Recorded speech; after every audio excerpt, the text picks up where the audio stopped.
Hello friends, మీరు spider man brand new day చూద్దాం అనుకుంటున్నారా? కానీ ముందు మార్వెల్ మూవీస్ ఏవి చూడలేదా? అయితే వీడియోని ఎండ్ వరకు చూడండి. మీరు డైరెక్ట్గా వెళ్ళి థియేటర్లో కూర్చుంటే మీకు మూవీ అర్థమైపోతుంది. కానీ దానికి ముందు మీరు ఛానల్ని సబ్స్క్రైబ్ చేసుకొని, వీడియోని లైక్ చేసుకొని, బెల్ ఐకాన్ ఆన్ చేసుకోండి. స్టార్టింగ్ నుంచి వద్దాం. ఫస్ట్లో 2016లో మార్వెల్ వాళ్ళు, సోనీ వాళ్ళు కలిసి స్పైడర్ మ్యాన్ని మార్వెల్కి ఇంట్రడ్యూస్ చేశారు. కానీ వాళ్ళు ఒక స్మార్ట్ ఐడియాతో వచ్చారు. ఏంటంటే అంకుల్ బెన్ చనిపోవడం, ఇంకా స్పైడర్ మ్యాన్కి ఒక రేడియో యాక్టివ్ స్పైడర్ కరవడం, తనకి సూపర్ పవర్స్ ఎలా వచ్చాయో అవేవి చూపించకుండా స్పైడర్ మ్యాన్ని డైరెక్ట్గా ఒక సూపర్ హీరోలా చూపించారు. కంప్లీట్ ఎంసీయూలో అంకుల్ బెన్ని ఎక్కడ మెన్షన్ చేయరు. అలాగే స్పైడర్ మ్యాన్కి పవర్స్ ఎలా వచ్చాయనేది కూడా ఎవరు చెప్పరు. ఏవో చిన్న చిన్న మైక్రో డీటెయిల్స్ అంకుల్ బెన్ గురించి ఉంటాయి. దాని గురించి మనం తర్వాత వద్దాం. అయితే స్పైడర్ మ్యాన్ ఫస్ట్ మనకి మార్వెల్ మూవీస్లో కనిపించేది సివిల్ వార్లో. దాంట్లో కూడా ఎలా చెప్తారంటే 6 నెలల క్రితం ఒక స్పైడర్ కరిచి స్పైడర్ మ్యాన్ కా పవర్స్ వచ్చాయని చూపిస్తారు. తర్వాత హోమ్ కమింగ్ లో మనకి చాలా క్లియర్ గా చూపిస్తారు. ఏంటంటే పీటర్ పార్కర్ ఒక రోజు ఫీల్డ్ ట్రిప్ కి వెళ్ళినప్పుడు అక్కడ ఒక స్పైడర్ కరిచి అతనికి పవర్స్ వస్తాయని చూపిస్తారు. తర్వాత టోనీ స్టార్ కి కుర్రాడు చాలా టాలెంటెడ్ అని తెలిసి అతన్ని అవెంజర్స్ టీమ్ లోకి గ్రాంట్ చేసుకుంటాడు. కానీ అదొక ఫేక్ ప్రామిస్. ఆ తర్వాత మీరు సివిల్ వార్ మూవీ చూసుంటే మీకు ఎయిర్పోర్ట్ ఫైట్ గుర్తుందా? అక్కడే first time spider man fight చేస్తాడు. అదే ఫైట్ లో కెప్టెన్ అమెరికా షీల్డ్ ని లాగేసుకుంటాడు. అలాగే గెయింట్ యాంట్ మ్యాన్ ని కింద పడేస్తాడు. కెప్టెన్ అమెరికా టీమ్ లో చాలా పవర్ఫుల్ హీరోస్ ఉన్నా కూడా స్పైడర్ మ్యాన్ ఒక్కడే వాళ్ళందరినీ ఎదిరించి చాలా బాగా ఫైట్ చేస్తాడు. తర్వాత టోనీ స్టార్క్ అతని ఫైట్ కి ఇంప్రెస్ అయ్యి ఒక అడ్వాన్స్ లెవెల్ సూట్ తనకి గిఫ్ట్ గా ఇస్తాడు. తర్వాత ఆ సూట్ తో పీటర్ పార్కర్ ఒక స్ట్రీట్ లెవెల్ హీరోలా అయిపోతాడు. ఒక ముసలావాడికి హెల్ప్ చేయడం, అలాగే సైకిల్ దొంగని పట్టుకోవడం, ఇలాంటి చిన్న చిన్న హెల్ప్స్ చేస్తుంటాడు. కానీ అతని మెయిన్ గోల్ మాత్రం ఎప్పటికైనా అవెంజర్స్ లో జాయిన్ అవ్వాలని. ఒక రోజు స్పైడర్ మ్యాన్ బ్యాంక్ రాబరీని ఆపుతుండగా ఒక హైటెక్ వెపన్ తో అటాక్ అవుతాడు. అదే టైంలో తన ఫ్రెండ్ నెడ్ కి స్పైడర్ మ్యాన్ పీటర్ పార్కర్ అని తెలిసిపోతుంది. నెడ్ పీటర్ పార్కర్ స్పైడర్ మ్యాన్ అని తెలుసుకున్న తర్వాత చాలా ఎక్సైట్మెంట్ తో ఫీల్ అయ్యి చాలా క్వశ్చన్స్ అడుగుతూ ఉంటాడు స్పైడర్ మ్యాన్ ని. ఒక రోజు పీటర్ పార్కర్ ఇంకా తన ఫ్రెండ్ నెడ్ ఒక పార్టీకి వెళ్తారు. అక్కడ నుంచి ఒక బ్లూ ఎక్స్ప్లోజన్ చాలా పెద్దగా జరుగుతుంది. అది చూసి పీటర్ పార్కర్ వెంటనే స్పైడర్ మ్యాన్ మోడ్లోకి వచ్చేస్తాడు. ఆ ఎక్స్ప్లోజన్ ఏంటో అని దగ్గరికి వెళ్ళి చూస్తే అక్కడ ఒక వెపన్స్ డీల్ జరుగుతుంది. అసలు వాళ్ళు ఎంత పవర్ఫుల్లో ఏం తెలియకుండా ఫైట్లోకి దిగిపోతాడు. కానీ ఐరన్ మ్యాన్ సూట్ వల్ల స్పైడర్ మ్యాన్ కి ఏం జరగకుండా సేవ్ చేస్తుంది. ఇక్కడ ఫైట్ చేస్తున్న విలన్స్ లో ఒక అతను వల్చర్ లా ఉంటాడు. అతనికి వల్చర్ సూట్ ఉంటుంది, గాల్లో కూడా ఎగరగలుగుతాడు. వాళ్ళతో ఫైట్ చేసిన తర్వాత టోనీ స్టార్క్ స్పైడర్ మ్యాన్ కి సీరియస్ వార్నింగ్ ఇస్తాడు. నువ్వు ఇలా సూపర్ హీరో అవ్వాలని చూడకు, నువ్వు ఇంకా చిన్నపిల్లాడివే, నువ్వు ఫ్రెండ్లీహుడ్ స్పైడర్ మ్యాన్ లా ఉండు చాలు అని చెప్తాడు. టోనీ స్టార్క్ ఎంత చెప్పినా స్పైడర్ మ్యాన్ వినకుండా తన ఇన్వెస్టిగేషన్ ని కొనసాగిస్తూ ఉంటాడు. తన ఫ్రెండ్ నెడ్ తో కలిసి ఆ గ్యాంగ్ ని ఎలా అయినా పట్టుకోవాలని ట్రాకర్ పెడతాడు. అలా వెపన్స్ డీల్ ఆపాలనే ప్రయత్నంలో స్పైడర్ మ్యాన్ చాలా ప్రమాదంలోకి వెళ్ళిపోతాడు. ఆ డీల్ జరుగుతున్న టైంలో ఒక షిప్ 2 ముక్కలుగా మారిపోతుంది. స్పైడర్ మ్యాన్ వచ్చి అక్కడ రక్షిస్తాడు. కాకపోతే చాలా మంది ప్రమాదంలో ఉంటారు. ఆ తర్వాత టోనీ స్టార్క్ వచ్చి స్పైడర్ మ్యాన్ కి చాలా సీరియస్ గా వార్నింగ్ ఇస్తాడు. ఏంటంటే ఆ సూట్ లేకపోతే యు ఆర్ నథింగ్ అని చెప్తాడు. అది చాలా బాధ పెడుతుంది పీటర్ పార్కర్ ని. టోనీ స్టార్క్ ఇంకా అతను ఇచ్చిన సూట్ తీసేసుకొని మళ్ళీ స్పైడర్ మ్యాన్ నార్మల్ మోడ్కి వచ్చేస్తాడు.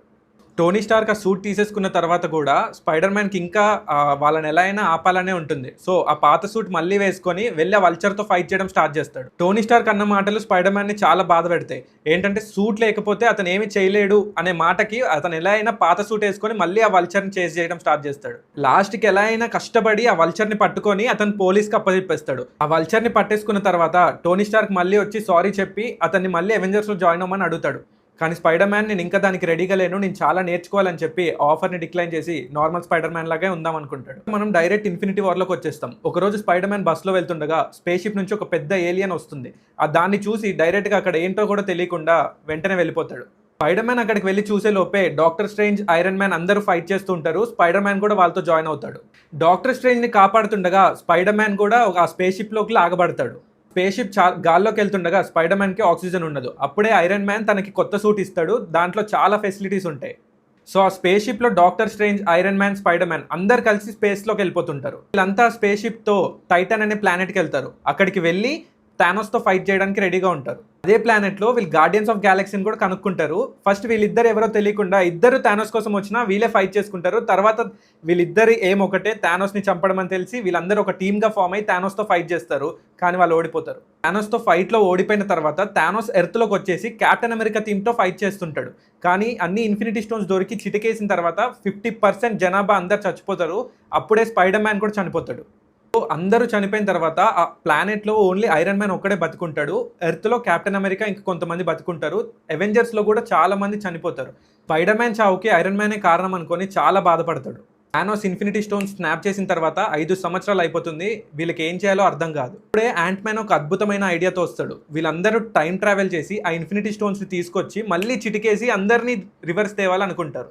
మిగిలిన అవెంజర్స్ టైం ట్రావెల్ చేసి ఆ ఇన్ఫినిటీ స్టోన్స్ ని తీసుకొచ్చి హల్క్ వాటిని వేసుకొని స్నాప్ చేసి అందరినీ రిటర్న్ తీసుకొస్తాడు. అవెంజర్స్ అందరు రిటర్న్ వచ్చిన తర్వాత ఫైనల్ బ్యాటిల్లో ఐరన్ మ్యాన్ చనిపోతాడు. ఐరన్ మ్యాన్ చనిపోయిన తర్వాత స్పైడర్ మ్యాన్ చాలా బాధపడతాడు. ఎందుకంటే ఐరన్ మ్యాన్ అంటే స్పైడర్ మ్యాన్కి చాలా ఇష్టం కాబట్టి ఒక ఫాదర్హుడ్లా చూస్తాడు. ఇంట్రెస్టింగ్ ట్విస్ట్ ఏంటంటే థానోస్ చిటికేసినప్పుడు చనిపోయిన వాళ్ళందరి ఏజ్ చాలా తక్కువ ఉంటుంది. ఎందుకంటే ఆల్రెడీ బతుకున్న వాళ్ళ ఏజ్ 5 years ముందుంటారు, మళ్ళీ తిరిగి వచ్చిన వాళ్ళ ఏజ్ 5 years తక్కువ ఉంటుంది. స్పైడర్ మ్యాన్ ఫ్రెండ్ నెడ్ కూడా చనిపోతాడు కాబట్టి వాళ్ళిద్దరు ఏజ్ ఇప్పుడు సేమ్ ఉంటుంది. అదే టైంలో స్పైడర్ మ్యాన్కి ఎంజే మీద క్రష్ ఏర్పడుతుంది. యూరోప్ ట్రిప్లో ఉన్నప్పుడు పీటర్ ఎంజేకి ఒక నెక్లెస్ కొనిద్దాం అనుకుంటాడు. కానీ అదే టైంలో ఒక వాటర్ మాన్స్టర్ వచ్చి అక్కడ అటాక్ చేస్తుంది. అప్పుడు ఒక కొత్త సూపర్ హీరో వచ్చి వాళ్ళందరినీ కాపాడతాడు. ఇంకో మాన్స్టర్ అటాక్ జరగబోతుందని తెలిసి నిక్ ఫ్యూరీ స్పైడర్ మ్యాన్కి అపాయింట్ చేస్తాడనమాట ఆ మాన్స్టర్ నుంచి కాపాడడానికి. కొత్తగా వచ్చిన సూపర్ హీరో మిస్టీరియో అనేవాడు ఒక ఫ్రాడ్ అని స్పైడర్ మ్యాన్కి తెలుస్తుంది. స్పైడర్ మ్యాన్ ఇది జనాలకి చెప్పాలనుకునే లోపే స్పైడర్ మ్యాన్ని ఒక విలన్ చేస్తాడు ఆ మిస్టీరియో.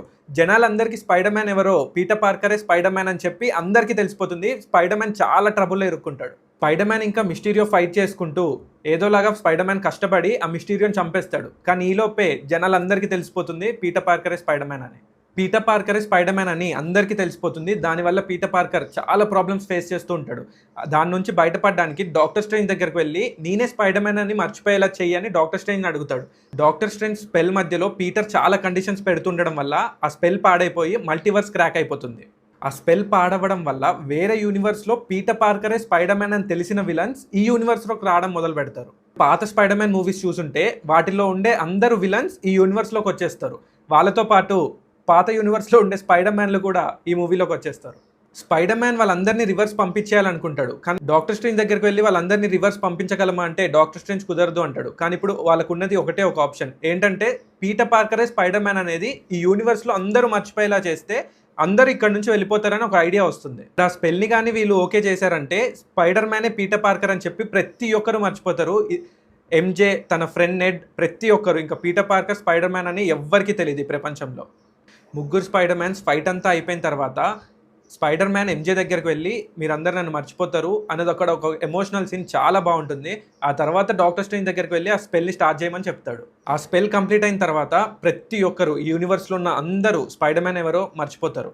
అందరికీ స్పైడర్ మ్యాన్ గుర్తుంటాడు, కానీ పీటర్ పార్కరే స్పైడర్ మ్యాన్ అనే విషయం ఎవ్వరికీ తెలియదు. స్పెల్ పూర్తయిన తర్వాత స్పైడర్ మ్యాన్ ఎంజే దగ్గరికి వెళ్ళి నేనే పీటర్ పార్కర్ అలా ముందు జరిగిందంతా చెప్పాలనుకుంటాడు.